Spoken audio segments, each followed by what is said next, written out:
स्वागत है आप सभी का आपकी अपनी एक्सीलेंट क्लासेस में। डेली करंट अफेयर्स के लिए चैनल को सब्सक्राइब करना मत भूलिएगा। आते हैं क्वेश्चन नंबर फर्स्ट की तरफ। डिजिटल धोखाधड़ी से निपटने के लिए गृह मंत्रालय ने कौन सा ऐप लॉन्च किया है? तो साइबर सेफ मिशन चलाया जा रहा है। गृह मंत्रालय ने साइबर सेफ ऐप लॉन्च किया है। यह ऐप लॉन्च किया गया है डिजिटल धोखाधड़ी से निपटने और डिजिटल भुगतान को सुरक्षित बनाने के लिए इस ऐप को लॉन्च किया गया है। इसका जो पहला अभियान हुआ था उसमें 18 राज्यों में जो सक्रिय साइबर ठग हैं उनके बड़े गिरोह का पर्दाफाश किया गया था। इस समय देश के कुल 19 राज्यों की जो पुलिस है और देश के 3000 से अधिक सुरक्षा एजेंसियां इससे जुड़ी हुई हैं, जिससे जितने भी ये डिजिटल धोखाधड़ी चल रही है इन पर रोकथाम लगाई जा सके। तो इसका राइट आंसर है साइबर सेफ। आते हैं नेक्स्ट क्वेश्चन पर। कोविड अलार्म किस देश के वैज्ञानिकों ने बनाया है? कोविड-19 से जुड़ी बहुत सारी चीज़ें दिन प्रतिदिन कामयाबी मिल रही है उनको, दिन प्रतिदिन हमारे वैज्ञानिक कामयाब हो रहे हैं, नई नई चीज़ें डेवलप कर रहे हैं। तो इसी के हाल फिलहाल में कोविड अलार्म एक नया वैज्ञानिकों ने खोज निकाला है। इसमें होता है कि जो हमारे आसपास कोई संक्रमित व्यक्ति होता है, किसी कमरे में हैं हम और उसमें कोई संक्रमित व्यक्ति है, तो हमें 15 मिनट के अंदर कोविड अलार्म के द्वारा पता चल जाएगा। अगर कमरा बड़ा है तो 30 मिनट तक लग सकते हैं, बाकी 15 मिनट में पता चल जाता है।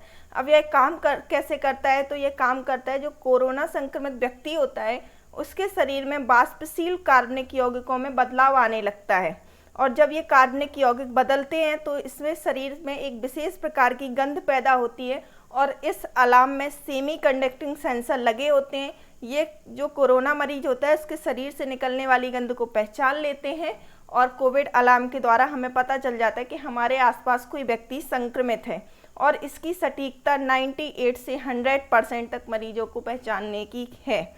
तो कोविड अलार्म का जो वैज्ञानिकों ने बनाया है वह है ब्रिटेन के वैज्ञानिक। आते हैं नेक्स्ट क्वेश्चन पर। केंद्र सरकार ने कब तक प्रधानमंत्री भारतीय जन औषधि केंद्रों की संख्या बढ़ाकर 10,000 करने का लक्ष्य रखा है? नरेंद्र मोदी जी ने जन औषधि केंद्र की संख्या बढ़ाकर 10,000 करने का लक्ष्य रखा है। यह लक्ष्य रखा गया है मार्च 2024 तक।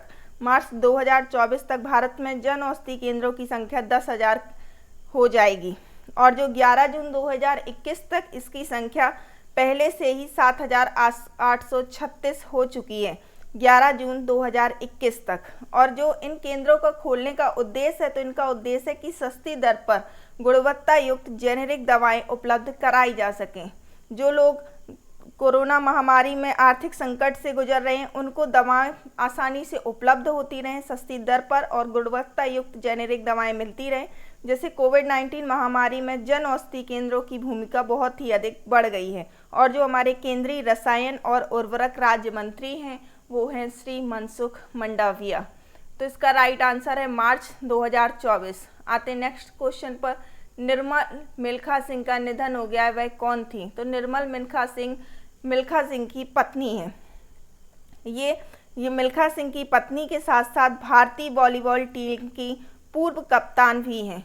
हाल फिलहाल में ही इनका कोविड की वजह से निधन हो गया है। ये 85 वर्ष की थी, 85 ईयर्स की थी निर्मल मिल्खा सिंह। इनका अब हाल फिलहाल में कोविड से निधन हो गया। मिल्खा सिंह भी कोविड-19 से पॉजिटिव थे, अभी हाल पर भी वे कोविड से पीड़ित हैं।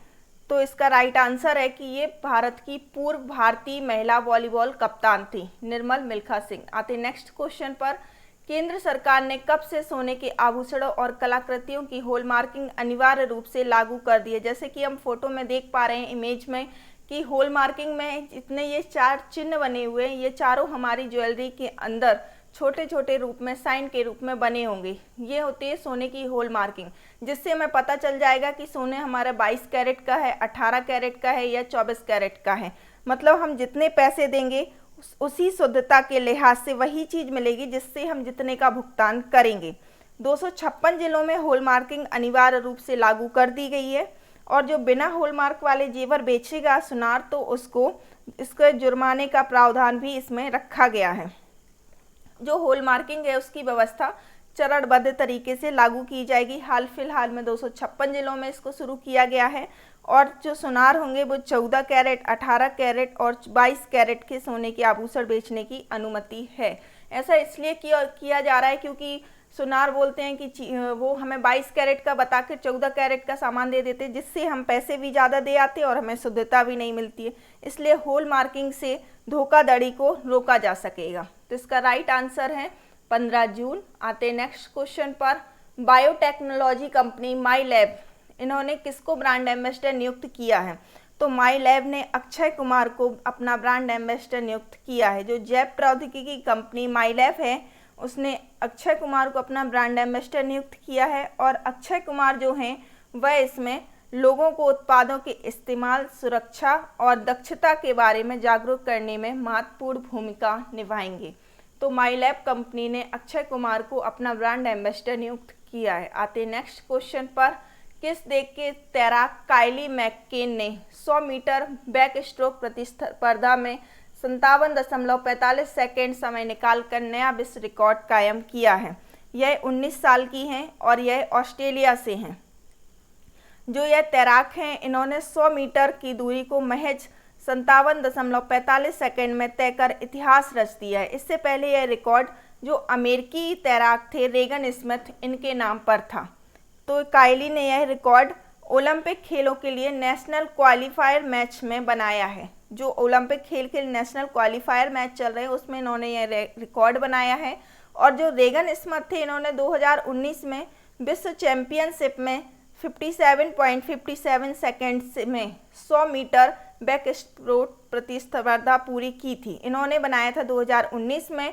और जो 19 साल की काइली हैं, इन्होंने हाल फिलहाल में ही यह रिकॉर्ड अपने नाम कर लिया है। इन्होंने इस रिकॉर्ड को तोड़कर नया रिकॉर्ड अपने नाम कर लिया है और ये ऑस्ट्रेलिया से बिलोंग करती हैं। आते नेक्स्ट क्वेश्चन पर। डीआरडीओ की कौन सी दवा कोरोना वायरस के सभी वेरिएंट से लड़ने के लिए उपयोग में मानी जा रही है? तो जो डीआरडीओ है, इसने कोरोना की तबाही के बीच एक उम्मीद की किरण जगा दी है। तो डीआरडीओ की जो 2DG दवा है, यह हाल फिलहाल में लॉन्च की गई है। यह कोरोना के सभी वेरिएंट से लड़ने में उपयोगी मानी जा रही है।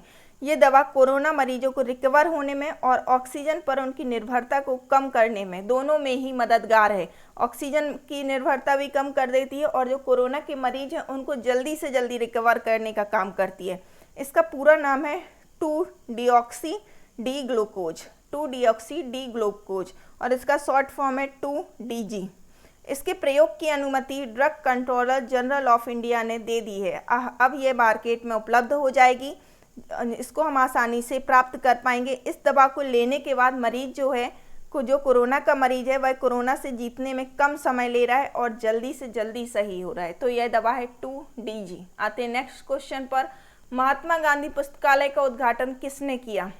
महात्मा गांधी पुस्तकालय का उद्घाटन किया है हमारे विदेश मंत्री एस जयशंकर ने। इन्होंने यह उद्घाटन किया है अफ्रीका की केन्या की राजधानी नैरोबी में। इससे भारत और केन्या के संबंधों में भी मजबूती आएगी, क्योंकि केन्या के नैरोबी में इसका उद्घाटन किया गया है।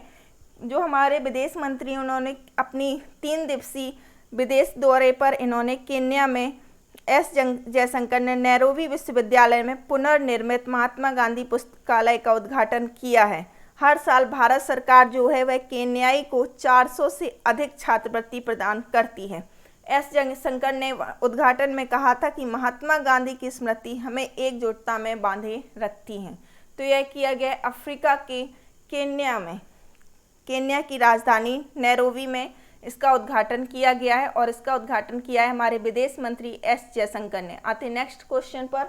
2021 में किस चीज का उपग्रह लॉन्च करने की व्यवस्था बनाई जा रही है? सुनकर आपको भी अचंभा होगा। लकड़ी का सैटेलाइट लॉन्च करने की योजना बनाई जा रही है और यह योजना बना रही है जापान की एक कंपनी और क्योटो विश्वविद्यालय। दोनों ने साथ मिलकर दुनिया का पहला लकड़ी का सैटेलाइट बनाने का काम कर रहे हैं। सुनकर अजीब लगता है, लकड़ी का सैटेलाइट कैसे लॉन्च होगा? लेकिन इसकी ज़रूरत इसलिए पड़ी है क्योंकि जो उपग्रह की संख्या है, बढ़ती संख्या है, इससे अंतरिक्ष में कचरा जो है वह बढ़ता जा रहा है, जिसे हम स्पेस जंक के नाम से जानते हैं। इसको ख़त्म करने के लिए, इसको और अधिक ना बढ़े, इसके लिए यह सैटेलाइट लॉन्च करने का काम किया जा रहा है। 2023 तक इसका काम पूरा हो जाएगा और जो लकड़ी का सैटेलाइट है वह पृथ्वी के वातावरण में जब लौटने लगेगा तो वह स्वतः ही जल जाएगा। इससे किसी भी तरीके के हानिकारक पदार्थ नहीं निकलेंगे और किसी भी तरह का मलबा भी धरती पर नहीं गिरेगा। तो जापान और क्योटो विश्वविद्यालय दोनों मिलकर दुनिया का पहला लकड़ी से बना सैटेलाइट लॉन्च करेंगे। 2023 तक इसके लॉन्च होने की संभावना है। आते हैं नेक्स्ट क्वेश्चन पर। ये आज का हमारा लकी क्वेश्चन है। इसका राइट आंसर देकर आप हमारे लकी विजेता बन सकते हैं। सभी सरकारी और निजी कॉलेजों में अंग्रेजी माध्यम अनिवार्य करने की घोषणा किस राज्य सरकार ने की है? उड़ीसा, आंध्र प्रदेश, बिहार और झारखंड। हम आपकी हेल्प के लिए मैप भी यहाँ पर दे देते हैं। आपको बताना है कि यह कौन से स्टेट का मैप है।